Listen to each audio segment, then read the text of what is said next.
ওম শ্রী পরমাত্মনে নমঃ। তুলসীদাসজি মহারাজ, তুলসীদাস দ্বিবেদী বা আমাদের সবার পরিচিত গোস্বামী তুলসীদাসজি মহারাজ, তিনি তখনও রামচরিতমানস গ্রন্থনা করেননি। তিনি বিভিন্ন তীর্থক্ষেত্রে পরিভ্রমণ করে বেড়াচ্ছেন। পরিভ্রমণ করতে করতে তিনি নীলাচল ধামে এসে উপস্থিত হচ্ছেন। কেন না, তিনি বাল্মীকি রামায়ণের উত্তরকাণ্ডে পড়েছেন যে সেখানে ভগবান শ্রীরামচন্দ্র যখন দেহত্যাগ করতে চলেছেন তখন বলছেন বিভীষণকে এবং হনুমানজিকে যে তোমরা দক্ষিণ সাগরের তীরে প্রভু পুরুষোত্তমকে নিত্য নিয়মিত দর্শন করতে যেও, তিনি আমার বংশের কুলদেবতা। তাকে দর্শন করে, তাকে অবলম্বন করে এই পৃথিবীতে জীবন ধারণ করো, প্রত্যহ তাকে দর্শন করো। তো এই কথাটি গোস্বামী তুলসীদাসজি মহারাজ পড়েছেন, শুনেছেন এবং তিনি তাকে সত্য বলে বিশ্বাস করেন। তাই বিভিন্ন তীর্থক্ষেত্র পরিভ্রমণ করে তিনি নীলাচলে এসে উপস্থিত হচ্ছেন। নীলাচলে এসে উপস্থিত হয়ে তার যেন আর তর সইছে না। তিনি অত্যন্ত দ্রুতপদে পুরীর মন্দিরের সম্মুখে এসে উপস্থিত হচ্ছেন এবং তারপরে 22 পাহাচ, সিংহদ্বার থেকে মন্দিরের পথে যে 22টি সিঁড়ি, তাকে 22 পাহাচ বলে। 22 পাহাচ পেরিয়ে নাট মন্দিরে এসে প্রবেশ করছেন। নাট মন্দিরে এসে যেখানে গরুর স্তম্ভটি রয়েছে সেইখানে এসে হাত দিয়ে দাঁড়াচ্ছেন এবং দাঁড়িয়ে দূরে অবস্থিত ওই রত্নবেদীকে দর্শন করছেন। তার মনে কল্পনায় পুরুষোত্তমের একটি চিত্র প্রথিত ছিল। কিরূপ সেই চিত্র? না, অনেকটা প্রভু শ্রীরামচন্দ্রেরই মতো, নবদুর্বাদল ঘনশ্যাম, কিরীটধারী, আজানুলম্বিত বাহু, প্রশস্ত বক্ষদেশ এবং তার উদাত্ত কণ্ঠস্বর। কিন্তু তিনি যে দৃশ্য দর্শন করছেন তা দেখে কিন্তু তার মন ক্ষুণ্ণ হচ্ছে। তিনি কি দেখছেন? না, তিনি দেখছেন যে এমন এক বিগ্রহ তার সামনে রত্নবেদীতে অবস্থান করছে যিনি সম্পূর্ণ নন। তার হাত থেকেও নেই, হাত অসম্পূর্ণ। তার কান নেই বললেই চলে। তার চক্ষু দুটি বিস্ফারিত হয়ে চতুর্দিকে তাকিয়ে রয়েছে। তার ঠোঁট দেখে মনে হচ্ছে কে যেন আলতার কোঁচ বুলিয়ে দিয়েছে। তার পদযুগল থেকেও নেই। তো এই যে বিগ্রহ, যাকে প্রভু রামচন্দ্র তার কুলদেবতা বলে স্বীকার করছেন, সেই বিগ্রহ কি সম্পূর্ণ? সেই বিগ্রহ কি সংস্কৃত সুন্দর? না, তা তো নয়। সেই বিগ্রহ তো সর্বৈবভাবে অসুন্দর, অসংস্কৃত। মনক্ষুণ্ণ হচ্ছেন তুলসীদাসজি মহারাজ। তুলসীদাসজি মহারাজ মনক্ষুণ্ণ হয়ে ধীর পদে ধীরে ধীরে এগিয়ে যাচ্ছেন রত্নবেদীর দিকে। তখন তো রত্নবেদীর সামনে উপস্থিত হওয়া যেত। রত্নবেদীর সামনে উপস্থিত হচ্ছেন তুলসীদাসজি মহারাজ। হয়তো তিনি ভুল করে ভুলদৃশ্য দেখেছেন, তাই তিনি সংশোধন করবার জন্য রত্নবেদীর একেবারে সামনে এসে উপস্থিত হচ্ছেন। সামনে এসে উপস্থিত হয়ে বারবার চোখ ডলে তিনি বিগ্রহটিকে দেখার চেষ্টা করছেন। না, সেই একই বিগ্রহ, অসংস্কৃত দেহ, প্রতিবন্ধী দেহ নিয়ে একটি কালো কুচকুচে বিগ্রহ দাঁড়িয়ে রয়েছে।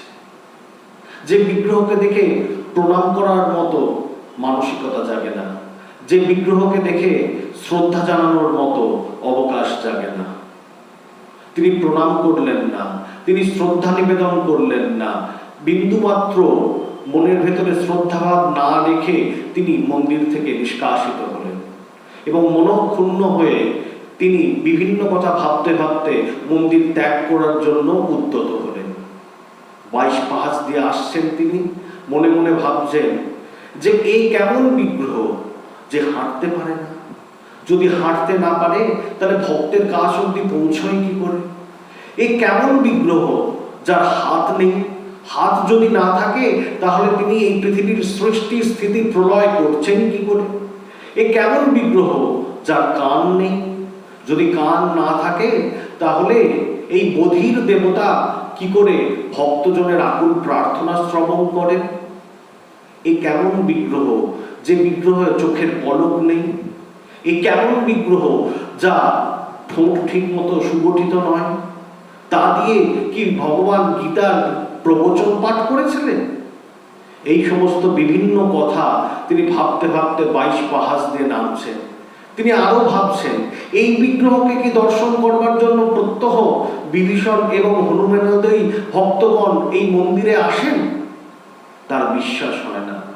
তিনি ভাবছেন, কোনো এক প্রতিবন্ধী এবং অসংস্কৃত বিগ্রহকে উড়িষ্যার মানুষ পুরুষোত্তম রূপে চিহ্নিত করে মূল পুরুষোত্তম বিগ্রহকেই বোধহয় ভুলে গিয়েছে। এইসব চিন্তা করতে করতে তিনি নেমে আসছেন।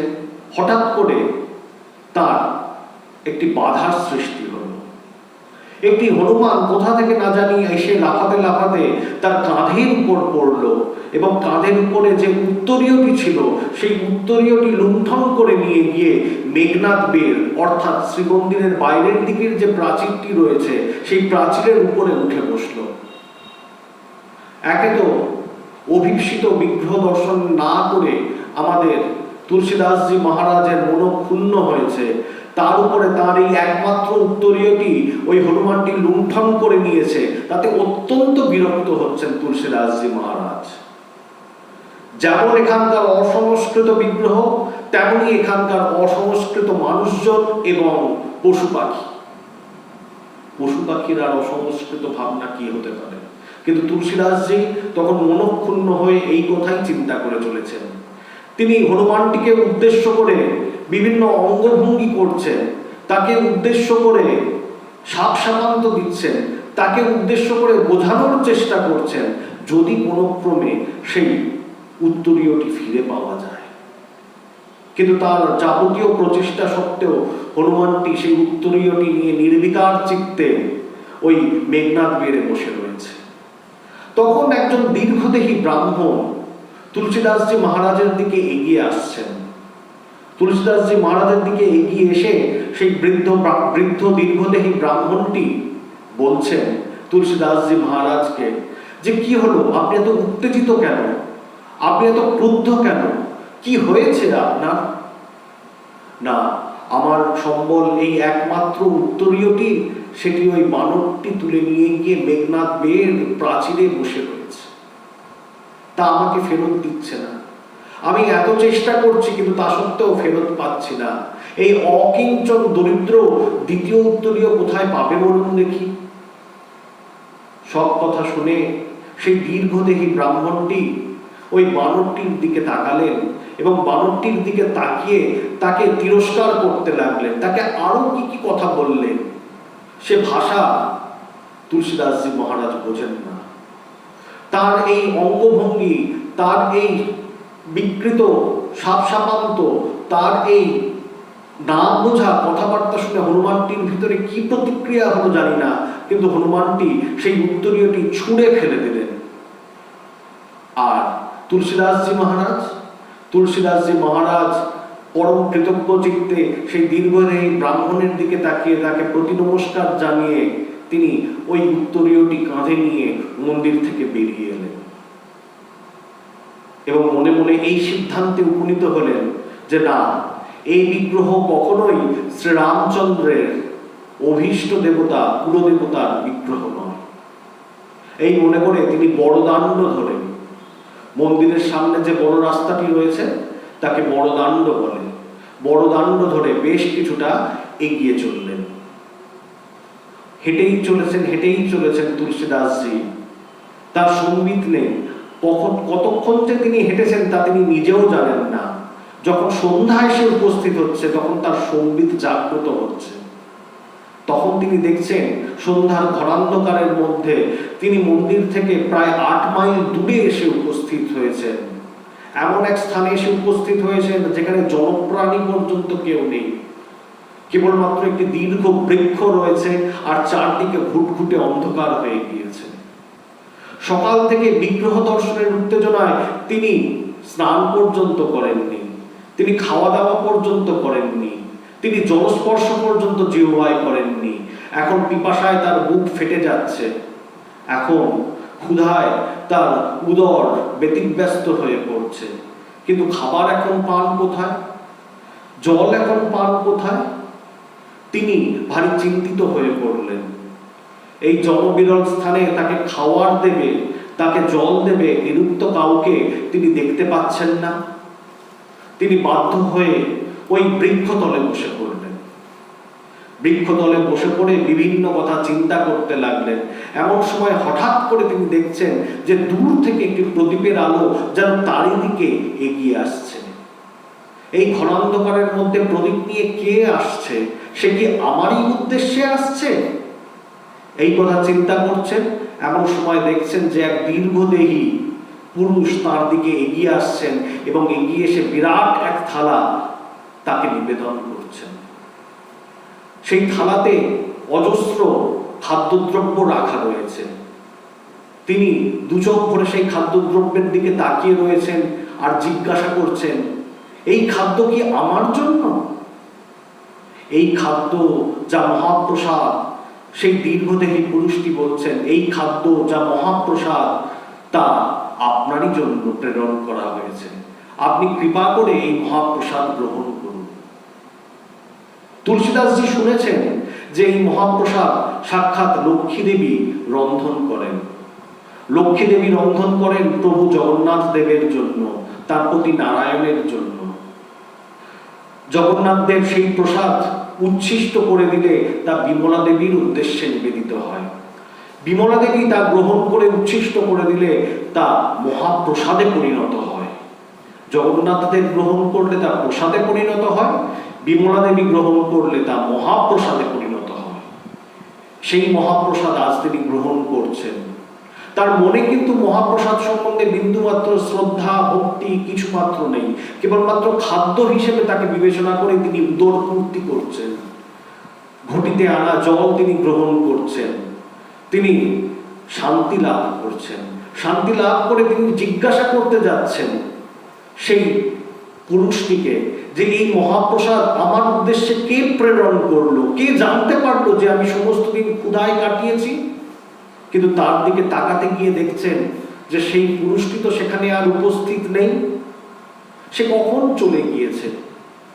যাকে তার শরীর শান্ত হয়েছে।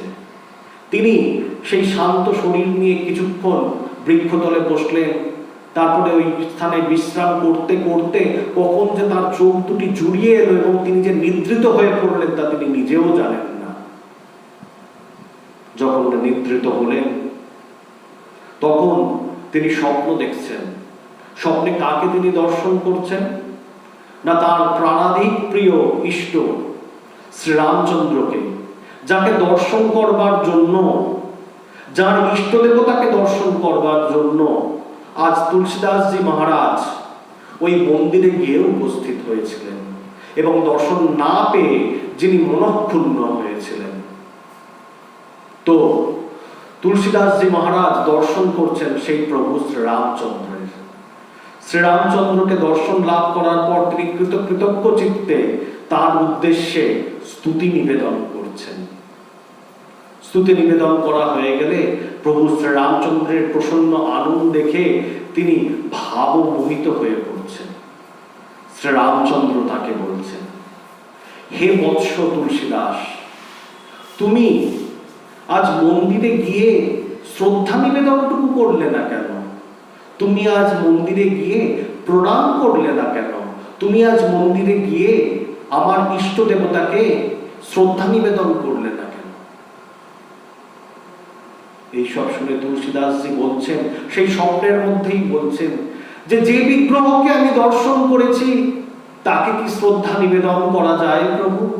সে তো অসম্পূর্ণ বিগ্রহ, সে তো বিকলাঙ্গ বিগ্রহ, সে তো প্রতিবন্ধী বিগ্রহ, সে তো অসংস্কৃত বিগ্রহ।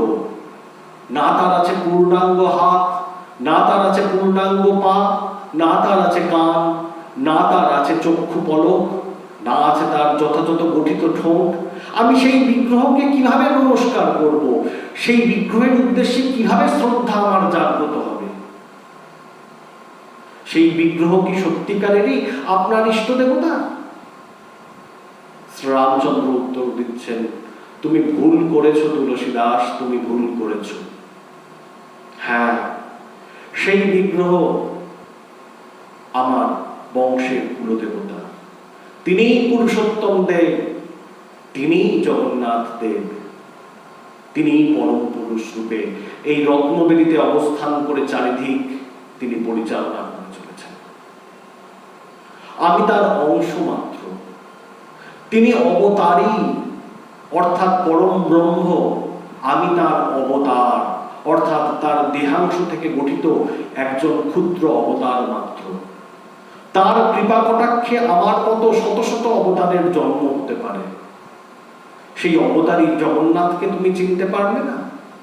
যাও, গিয়ে আগামীকাল মন্দির দর্শন করো। মন্দির দর্শন করে দেখো তুমি তোমার ভুলটি উপলব্ধি করতে পারছো কিনা। গোস্বামী তুলসীদাসজি মহারাজের নিদ্রা ভঙ্গ হয়ে গেল। নিদ্রা ভঙ্গ হলে তিনি শশব্যস্ত হয়ে উঠে বসলেন। তখনও রাত্রি রয়েছে। তিনি ভাবছেন এ স্বপ্ন কি সত্য না মিথ্যা। কিন্তু স্বপ্নে যে তার প্রাণপুরুষ শ্রীরামচন্দ্র এসে উপস্থিত হয়েছেন, তাহলে স্বপ্ন বোধ হয় সত্য, কারণ দৈব স্বপ্ন তো মিথ্যা হতে পারেই না। এই কথা বিবেচনা করে উঠে বসছেন আমাদের তুলসীদাসজি মহারাজ। না, আর সময় নষ্ট করা নয়, যে ভুল আমি করেছি তাকে প্রায়শ্চিত্ত করতে হবে, আমাকে গিয়ে শ্রদ্ধা নিবেদন করতে হবে মহাপ্রভু জগন্নাথের উদ্দেশ্যে। একবার সেই মন্দিরে গিয়ে দেখি, এই বলে তিনি দৌড়তে শুরু করছেন। অন্ধকার থাকতে থাকতে তিনি দৌড়চ্ছেন। দৌড়তে দৌড়তে তিনি শ্রীমন্দিরের দিকে এগিয়ে চলেছেন এবং এক সময় ভোরবেলা তিনি শ্রীমন্দিরে এসে উপস্থিত হচ্ছেন। এই দীর্ঘ 8 মাইল পথ তিনি কয়েক ঘন্টার মধ্যে মাত্র পাড়ি দিচ্ছেন। শ্রীমন্দিরে এসে উপস্থিত হচ্ছেন। শ্রীমন্দিরে এসে উপস্থিত হয়ে তিনি 22 পাহাচ পেরিয়ে উত্তেজনায় আগ্রহে তিনি উৎসুক হয়ে মন্দিরের দিকে এগিয়ে চলেছেন। তিনি নাট মন্দিরে এসে উপস্থিত হচ্ছেন। তিনি বিগ্রহের কাছে গিয়ে উপস্থিত হচ্ছেন, কিন্তু একই দৃশ্য তিনি দর্শন করছেন। গতকাল যে বিগ্রহগুলিকে তিনি দর্শন করেছিলেন, আজ তো সেই বিগ্রহ আর সেখানে উপস্থিত নেই। পরিবর্তে তার প্রাণপ্রিয় বিগ্রহ সমূহ আজ রত্নবেদীর উপরে আসীন হয়ে রয়েছে। যেখানে গতকাল জগন্নাথ দেব অবস্থান করছিলেন, সেই স্থানে, ঠিক সেই স্থানে আজ তার প্রভু শ্রীরামচন্দ্র অবস্থান করছেন। তার নবদূর্বাদল ঘনশ্যাম কিরীটধারী পদ্মপলাশ লোচন নিয়ে প্রভু শ্রীরামচন্দ্র সেই স্থানে অবস্থান করছেন। যে স্থানে সুভদ্রা মহাদেবী অবস্থান করছিলেন, ঠিক সেই স্থানে দেবী সীতা অবস্থান করছেন, মা জানকী অবস্থান করছেন। যে স্থানে বলভদ্রদেব অবস্থান করছিলেন, সেই স্থানে রামানুজ লক্ষণ অবস্থান করছেন। তিনি ভাবে ভক্তিতে বিভোর হয়ে গেলেন। একই দৃশ্য তিনি দর্শন করছেন। তিনি চোখ কচলাচ্ছেন, বারবার নিজের সম্বিত ফেরানোর চেষ্টা করছেন, কিন্তু না, একই দৃশ্য তিনি দেখছেন। আর সেই কাষ্ঠ বিগ্রহকে তিনি দর্শন করছেন না। তিনি আকুল হয়ে কেঁদে উঠলেন। চোখের জলে তিনি নিজ সর্ব অঙ্গ ভাসাচ্ছেন। তিনি সাষ্টাঙ্গে প্রণাম নিবেদন করছেন, নিজের ভুল স্বীকার করছেন, নিজে প্রায়শ্চিত্ত করার চেষ্টা করছেন। তারপর যখন আবার উঠে পড়ে দু চোখ মেলে সেই শ্রীরামচন্দ্রকে, দেবী সীতাকে এবং লক্ষণকে দর্শন করার চেষ্টা করছেন, তখন কিন্তু তিনি আর তাদের দর্শন করছেন না। তার বদলে দেখছেন সেই পুরাতন বিগ্রহগুলি ফিরে এসেছে। প্রভু জগন্নাথ দেব ফিরে এসেছেন, দেবী সুভদ্রা ফিরে এসেছেন, দেব বলভদ্র ফিরে এসেছেন এবং দারু বিগ্রহ রূপে তারা রত্নবেদীর উপর আসীন হয়ে পূজিত হচ্ছে। তুলসীদাসজি কিন্তু আর ভুল করছেন না। তিনি বুঝতে পারছেন যিনি জগন্নাথ দেব, তিনি সাক্ষাৎ প্রভু শ্রীরামচন্দ্র রূপে পৃথিবীতে অবতীর্ণ হয়ে রাবণ বধ করেছিলেন। সেই প্রভু জগন্নাথ দেবী এই রত্নবেদীতে অবস্থান করে এই বিশ্বকে পরিচালনা করে চলেছেন। তুলসীদাসজি তখনই একটি স্তোত্র লিখে ফেলছেন। কি লিখছেন, কি বলছেন?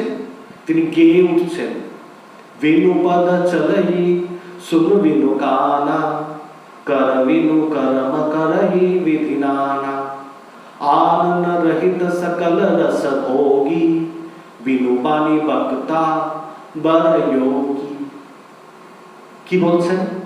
বিনু পদ চলাই, প্রভু আপনার পা নেই। আমি সন্দেহ করেছিলাম যে আপনি পা ছাড়া চলেন কি করে, কিন্তু আপনি তো সর্বত্র উপস্থিত, আপনি তো সর্বত্র গো, আপনি তো সর্বত্র বিরাজিত। আপনার কোন স্থানে যাওয়ার দরকার কি? এমন কোন স্থান রয়েছে যে স্থানে আপনি নেই বা যে স্থানে আপনি উপস্থিত হতে পারেন না?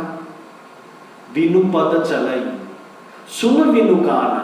প্রভু আমি বলেছিলাম আপনার কান নেই, আপনি বধির, আপনি কোনো কিছু শুনতে পান না। ভক্তরা যে এত আকুতি প্রার্থনা কাতরতা নিবেদন করছে তা আপনি শুনছেন কি করে? কিন্তু প্রভু আমার ভুল হয়ে গিয়েছে, আমার বোঝার ভুল হয়ে গিয়েছে। ভক্তদের কাতর আরতি প্রার্থনা শুনবার জন্য কি কানের একান্ত প্রয়োজন রয়েছে? আপনি তো ইন্দ্রিয় তত্ত্বের ঊর্ধ্বে, তাদের কাতর প্রার্থনা শোনার জন্য আপনার হৃদয় মনটিই যে যথেষ্ট। বিনু পদ চলহি শুন বিনু কানা, কর বিনু কর্ম করই বিধি নানা। আমি বলেছিলাম আপনি প্রতিবন্ধী, আপনার হাত অসম্পূর্ণ, হাত থেকেও নেই। এই যে সৃষ্টি স্থিতি প্রলয় হয়ে চলেছে, সেই সমস্ত কার্য আপনি সম্পাদন করছেন কি করে? কিন্তু প্রভু এই সমস্ত কার্য করবার জন্য আপনার হাতের কি প্রয়োজন? আপনার ইচ্ছা মাত্রে, আপনার ভ্রুকুটি কটাক্ষপাত মাত্রে সমস্ত কার্য সম্পাদিত হতে পারে। তার জন্য আপনার আলাদা করে হাত থাকার তো কোনো প্রয়োজনীয়তা নেই। বিনু পদ চলাই শুন বিনু কানা, कर विनु कर्म करई विधि नाना।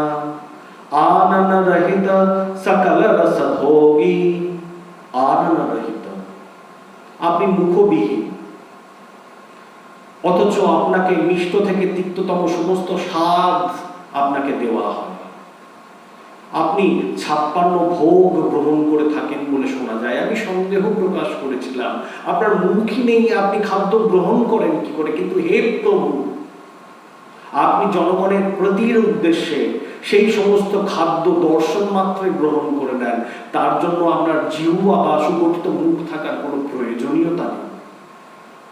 বিনু পদ চলাই শুন বিনু কানা, কর বিনু কর্ম করই বিধি নানা।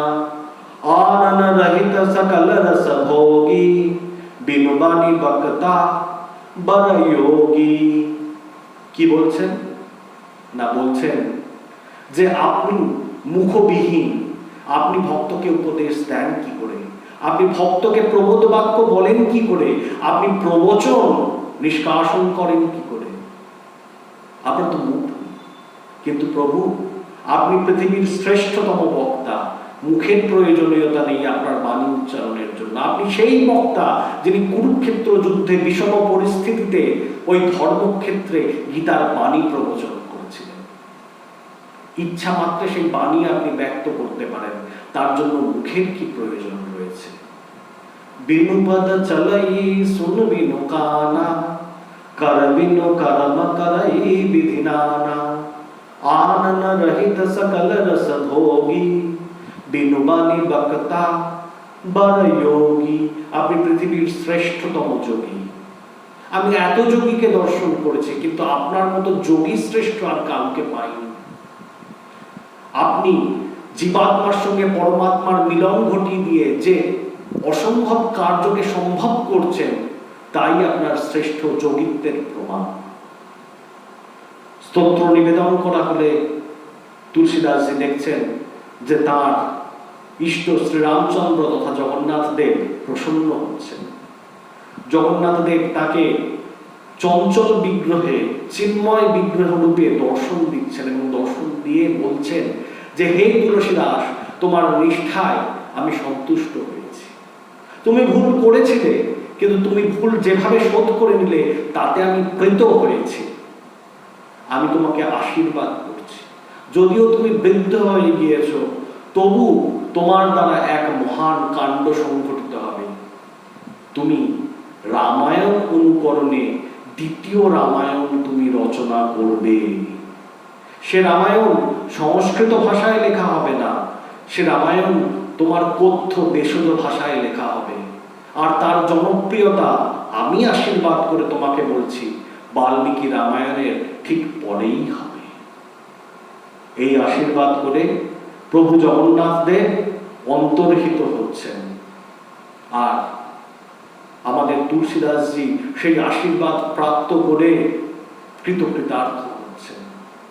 সত্যিই তাই, বাল্মীকি রামায়ণের পরেই তুলসীদাসজির রামচরিতমানসের স্থান। কোথাও কোথাও কোনো কোনো অঞ্চলে তো বাল্মীকি রামায়ণের থেকেও বেশি জনপ্রিয়তা লাভ করে ফেলেছে তুলসীদাসী রামায়ণ বা রামচরিতমানস, এবং তার দেশজ ভাষাতেও লেখা হয়েছিল।